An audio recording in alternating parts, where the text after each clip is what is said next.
Yes. Now, I want to start with understanding anger uh, as the first module under this session. And I want to say that anger is a natural emotion. Everybody gets angry. In fact, studies have shown that anger is a predictor.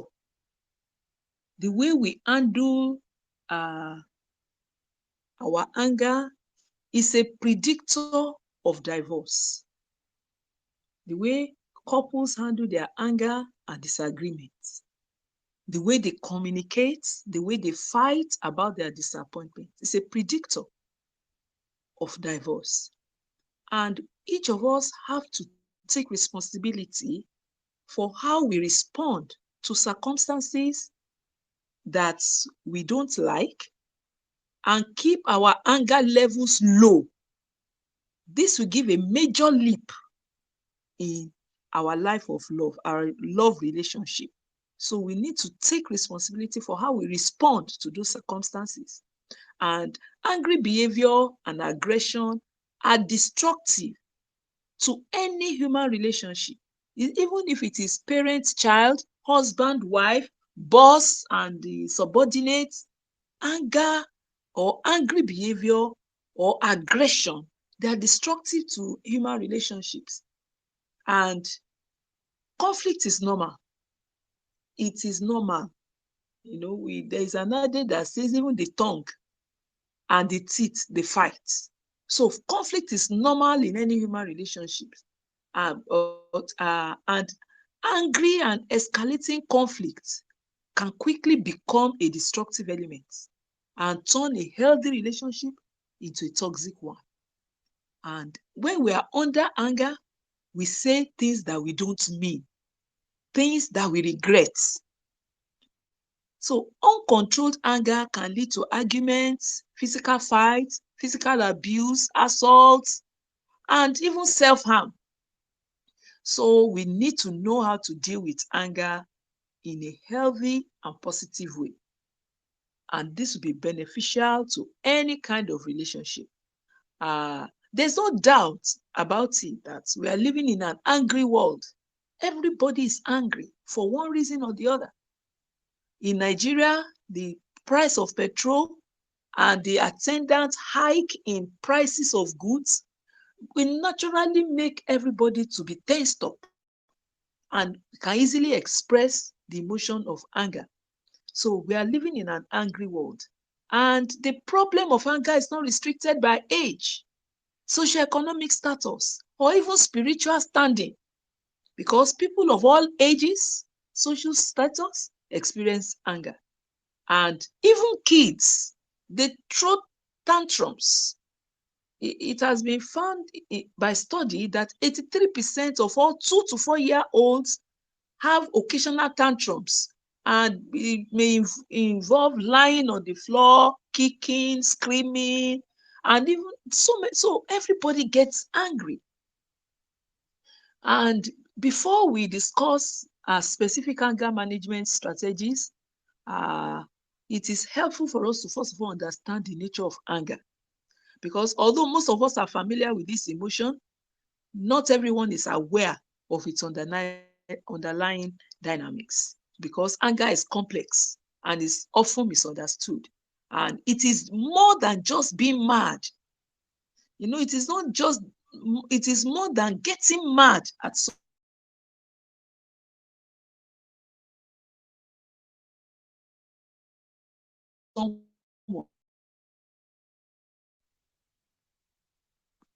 Sorry for that break in transmission. Somebody was trying to call. So I said, anger follows a pattern. And when we understand this pattern, we can, just like any ailment or disease, it normally has a cycle. And when you want to control or prevent, you target different phases in the cycle of that disease. It's the same way with anger. Now, let me specifically say what is anger. Anger is a natural emotion, and emotion is energy in motion. There are so many other emotions. There is joy, there is love. Anger is just one of the emotions that we express as human beings. And it normally comes from perceived threat. If we are threatened, if we perceive a threat, the way we will respond, express that threat is anger. It's a secondary emotion. That is, it is not a primary feeling. There is a cluster of emotions that is normally buried within.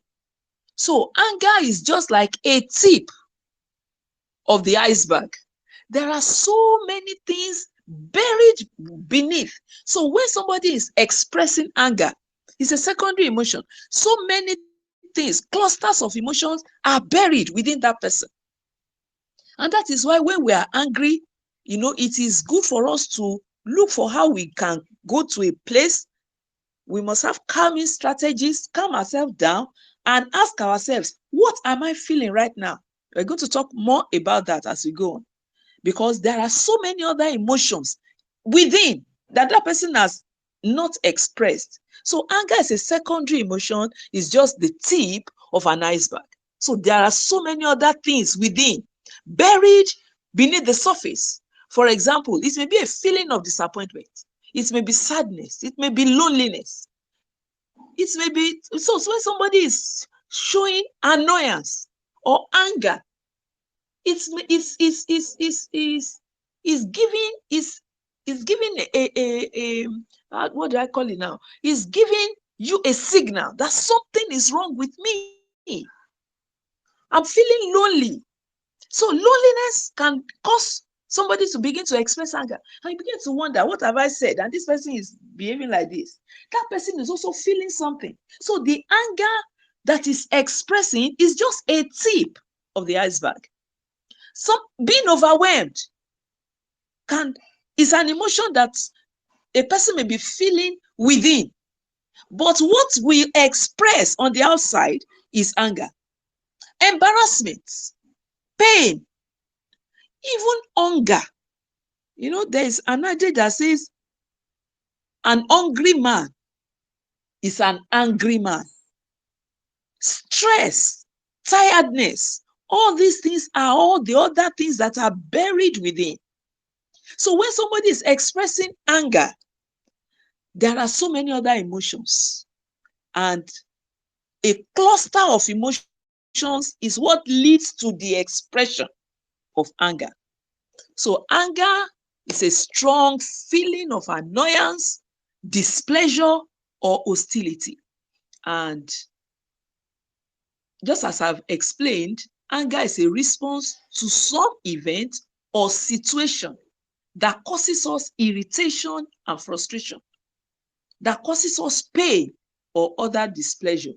And tiredness can make somebody express anger. Insecurity, shame. And that is why when you see somebody expressing anger, you don't return it back with anger. That person is mega shouting that I am not feeling okay. Something is going on within me. And so when that person is angry and you respond back with anger, you have not helped that person. So it's only a tip of the iceberg. Even if somebody feels helpless, overwhelmed, disappointed, if there's grief, if that person is stressed, little thing will make the person express anger. And at times when we are angry, we need to ask ourselves, what is wrong? Why am I annoyed? What is, you need to search deep. And there's an exercise we're going to do shortly that will help us, that anytime we see anger, we process what is going on within us. So just as I said, anger is one of the 6 basic emotions, like happiness, sadness, fear, surprise. All those are other emotions. So anger is just an emotion. And anger is felt by everyone, including God. So to be angry is not the sin. The what is sinful or what is destructive is when you don't know how to control. You are out of control. God is angry. God gets angry. And as we go along later, you find out that it is not that it will be abnormal if one doesn't get angry. It means you are not able to respond to stimulus. But what you do with that anger when you feel it is what we are trying to address in this workshop. So God also feels angry, and anger is a pervasive emotion. It will not only affect, your emotions, your feelings, it affects your body. So it spreads. It's like cancer. It can spread to our body and throughout an area. So anger is pervasive, and it involves the mind, the body, the will. It has been said that emotional quotient is a better predictor of success in life than intelligence quotient. The EQ. EQ is a better predictor of success than your IQ. And emotional intelligence, as defined by a professor of psychology, says it is the ability to accurately perceive your own and others' emotions. When you display emotional intelligence, you can perceive your own and that of the other person. Not only that, you understand the signals that emotions send, and you can manage your own and others' emotions. So that's what it means to be emotionally intelligent. And just as I said, it's a predictor of success, somebody that can perceive his or her own emotions. Oh, I say, I'm angry right now. I can perceive it. And when somebody is angry, because it's not all anger, some people explode and some people implode. That is, they burst inside. When they are angry, they won't talk. But in the inside, the fuse is blown and they may not talk. And you may think and take them for granted that they don't get angry. The way they express their anger is what matters. So you can easily pick the emotion of another person. That's emotional intelligence. Now, as I round off this particular module, what happens when we get angry? Just as I told us, anger is pervasive. It spreads. It's not limited to your feeling alone. It comes from your feelings, it goes to your thoughts, it goes to your body, and every part of the body is affected. Blood will flow to the hands so that it makes it easier to strike an enemy or hold a weapon when angry. Not only that, it's not only blood that flows to the hands, the heart rate also speed up because there is a rush of hormones, adrenaline. And this is what creates a surge that makes it enough for us to take a vigorous action. And depending on the level of the anger, all of the following may happen. So the two chemicals that give people arousal, tenseness, excitement, the heat of anger, these hormones now affect the heart rate, blood pressure, lung function, and digestive tract activity. So anger causes damage more than what we are trying to address to the person expressing that anger. Because you can imagine the pressure going up, you can imagine the tenseness, you can imagine all the things that happen, and spread to different parts of our being, only just because we are angry. So that is what anger is. In a brief, I've just tried to explain what anger is. And I'm going to move to the next module. Now, there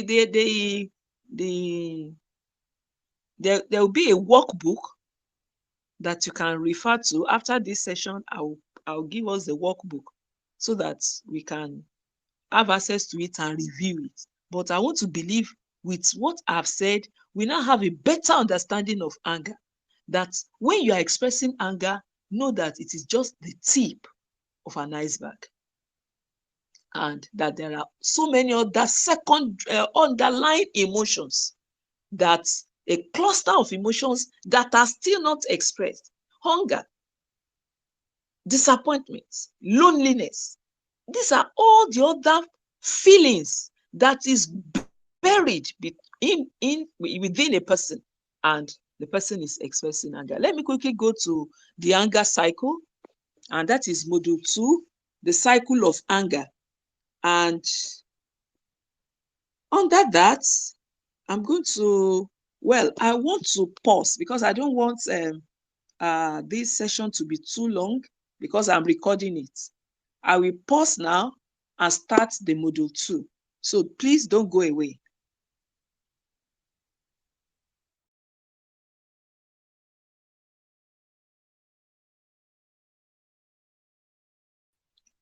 Yes, welcome back. We're on the module 2 of the anger management workshop.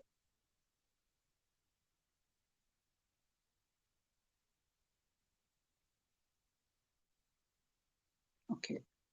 And under this session, I want to describe the cycle, because it's just like malaria. Malaria has a the plasmodium that causes malaria has stages, different stages, and we can nip it in the bud. We can stop the full expression of anger if we understand the cycle of anger. So there's always a predictable pattern, a cycle that anger follows. And understanding the cycle of anger can help us to understand our anger reactions and those of others. And it can also help us in considering the most appropriate response. We can target control or prevention at the different stages of the cycle. There are 5 phases of the anger cycle. The first one is the trigger. The second phase is escalation. The third phase is the crisis. The fourth stage is recovery. And the last stage is depression, after which the person now comes back to the normal or the adaptive phase. Now, let me talk about what happens at each of these phases. In the trigger phase, the trigger phase happens when we perceive a threat or a loss, and our body prepares to respond. And in this phase, the change is subtle. You may not even know that your anger has been triggered. It's a subtle phase. And the individual changes from the normal state into a stressed state. That person is stressed, but it's subtle because something triggered something. So you may not know it, but with practice, you can easily know when you are triggered, and you can begin to control it at that stage. And anger triggers differ from person to person. It can come even from the environment. Like, I don't like, maybe the kitchen that is untidy. By my upbringing, I've been taught to put things in their right places. So anytime I see a disorganized place, it puts me, it's a trigger. It's a trigger for me. And we all must begin to look at what triggers, what are my triggers? And after now, we're going to look at the worksheets. I've already sent the worksheet to the WhatsApp page. We're going to try and go through the phase and look at a situation where someone expressed anger in our very presence. So the trigger stage is always very subtle, and it differs from person to person, and there's a change from a normal state to a stressed state. And the question is, what are your triggers? For somebody, disrespect is a trigger. When you feel a sense of disrespect, it triggers. It puts you under tension. Insults, being lied to, Being corrected. Some people don't like to be corrected. So when you correct them, they are triggered. Anger is triggered. Being accused of something that is untrue, being talked over, being interrupted, being ignored. There are 1,001 triggers. And in the worksheet, I'm going to ask you to begin to look at anytime you are angry. Ask yourself, what triggered? What is my trigger? Why am I angry? What actually happened? Because it is when you understand your triggers, you can now begin to control anger or manage it right from that place. So it is good for us to identify our triggers anytime you get angry. And you can even share your triggers with your spouse. When I see a disorganized or a dirty toilet, a wet floor, or a dirty kitchen, it triggers me. So in the moment you can communicate that, it can trigger, the person can now help you. I need help. And you are not saying it just to make the person, to be at your beck and call. Or you are just trying to say that I need help. I'm triggered, I get tensed up, I get stressed when somebody disrespects me. I get stressed when you lie to me. It triggers annoyance or my anger. So the best thing is identify your triggers and be vulnerable enough to share, such triggers. You may say, well, if that person knows my triggers, he may want to deliberately now trigger my annoyance. You are on top of the game and you already understand your trigger. So when that person is trying to put you in that space, you walk away from that trigger. So if you have questions, please take notes. When I finish, you can share your concerns of what I'm trying to say. So identify your triggers. Anytime you get angry, you can share your triggers with your spouse. And when you understand your triggers, you can develop the right coping strategies. And I have 4 worksheets that when I finish this session, we're going to look at it together. So please make sure you open to those documents. The first worksheet is on the cycle of anger that I just talked about. I talked about triggers, I talked about escalation, I talked about crisis, the different stages. The worksheet 2 is to help us understand our triggers. The worksheet 3 helps us to identify our triggers, and the worksheet 4 will help you to identify your anger coping skills. Now, there are 6 anger states because all things do not equally give us the same states of anger. There are 6. You can be annoyed, you can be frustrated, you can be indignated, you can be infuriated, you can be hostile, you can be enraged. So these are as phases of anger, and they move from one place to another. So that is, you can even, look at it. It may be that you are annoyed, not that you are enraged.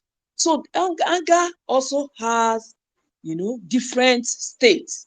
And when you are annoyed, you are bothered by an incident, and it gives short-term tension. And it is likely, when it is just mere annoyance, it is more likely to pass with time. So, and most of the time when annoyed, we internalize our feelings and may keep it under wraps. Then frustrated is another anger state. Under this state, one feels, you may express distress. Remember, there's in the annoyance, there's tension, and it will pass with time. And most of the time, you internalize it. But when you are frustrated, you may express distress.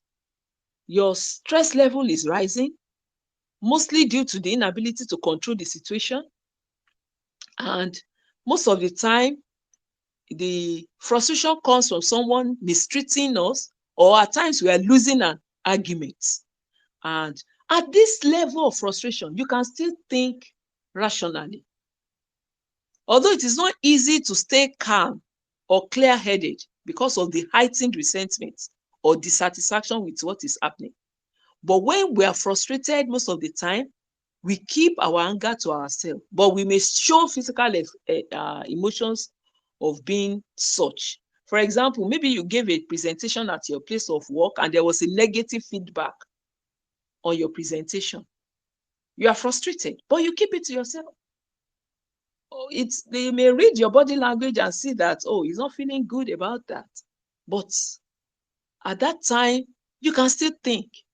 You are expressing your distress, you know. But the next anger state is indignation. And when under indignation, you're already feeling mistreated or provoked, there is an unfair treatment. And, petty annoyances can pile up and create displeasure or irritation. And when feeling indignation, you can no longer internalize. Remember, in annoyance, you can still internalize. But when you are indignated, you cannot internalize your anger, and you are likely to voice the emotion with gestures, at times with yelling, with vocal resentment. For example, somebody mistreated you in front of your colleagues during a presentation. You may yell, you may shout, you may raise your voice. You are feeling mistreated. That is indignation. Another anger state is infuriated. You are infuriated. And at this stage, in this anger phase, one is feeling extremely angry and mad. And it can come from severe impatience and annoyances stacking up, or somebody is severely mistreating you. So when we are infuriated, you are enraged with anger, and it consumes our actions. Then the next one is hostile. Oh yeah, there's a build-up of stress, pain, and anxiety. And you are beyond angry at this point. You are becoming unfriendly, antagonistic. If that person is talking, unaware, unconsciously, you antagonize that person, and you are very negative to everyone around you. So when hostile, you are pessimistic, you are malicious and unkind, and the last stage, anger state, is when one is enraged. When one is enraged, it's also an anger phase. And at this stage, you are completely out of control. You are lashing out physically, excessive. Some people may be swearing, some people may be threatening violence, and all this happens very quickly. And the rational center of the brain, before the rational center of the brain has time to consciously think about the anger, the survival center takes over. And at this stage is reactive. You are reactive, you are more active than your planning brain center. So at that time, that person cannot even think anymore. So there's trigger. And when there's trigger, we may be in any of these anger states. Then the escalation, of course. In the escalation phase, I said that there are 5 stages. The first one is you are in a normal state. Then there's trigger. From trigger, there's escalation. And when there's escalation, there's irrational, negative thoughts, either towards yourself or towards other people. And in this escalation phase, there is progressive appearance of anger. Our body prepares for a crisis after perceiving the trigger. And the preparation most of the time is physical. And it may be manifested through rapid breathing, increased heart rate, raised blood pressure. You can see, the emotions, the thoughts, the appearance of the anger response is coming. The body is preparing for what is coming. Because I told you, anger affects, it's not only in your thoughts, it affects the body. Rapid breathing. And you need to watch. Try anytime you see people showing anger, please calm down, and look at what is happening. And that's what we do most of the time, you know. So, and when once escalation phase is reached, there's less chance of calming down, because this is where the body prepares for fight or flight. Then the crisis phase. The crisis phase, there's emotional, behavioral references. The negative thoughts leads to unconstructive emotions. There may be feeling of shame and guilt. And the escalation, just as I said, the escalation phase is progressive. And it is in the crisis phase that the anger reaction reaches its peak. So in the crisis phase, our body is on full alert, prepared to take action in response to the trigger. You know, the logic is limited at this time. The logic is limited. The person has lost the ability to think clearly. He's temporarily mad. Rationality may be limited, and if not impaired, because anger instincts can take over. So the crisis phase means that the person may be in serious danger to himself or to other people. And after the crisis state, of course, goes through the recovery, the reasoning, and awareness returns. And, you know, the last one is the depression state. Some people enter depression, you know, after they have demonstrated, the anger has been triggered, it has escalated, there was crisis, and the person now calms down. You know, anger is an emotion, it's not permanent. If you are angry now, by tomorrow morning, you find out that the phases have taken their toll and the person has come to what is known as recovery phase. So anger is never permanent. And that is why you don't make a major decision when you are under the intense emotion of anger, because you have lost your logic. You have lost the ability to reason logically. So it is not a best situation to say, you know, especially when it is a couple, they say, I'm backing out under intense anger. Even if you look at the Bible, the king now, Ahasuerus, has called for Queen Vashti. Queen Vashti did not answer the king. And the king gave a decree. I dethrone her from being a queen. But the Bible says, after he has calmed down, he started thinking about what he has done. But the deed has been done. And that is what happens most of the time. And if not people, somebody may even enter into depression after expressing, you know, anger. Now, let me quickly round off this session by answering this question, by asking this question. Is anger good or bad? Because we all feel angry at one time or the other. And it is one of our most powerful emotions. I said when there is emotion means energy, emotion. So while anger is often believed to be a bad emotion, there's nothing as a good or bad emotion. Emotions are intuitive. They are intuitive reactions. We do not make conscious decisions for them to come. In fact, some anger reactions are appropriate and they are designed to protect you. For example, anger against discrimination, injustice, abuse. So what can be judged as positive or negative, healthy or unhealthy, is how we react when under anger. Even the Bible says, don't sin by letting anger control you. And that's what we are trying to do under this workshop. It is not that you should not be angry.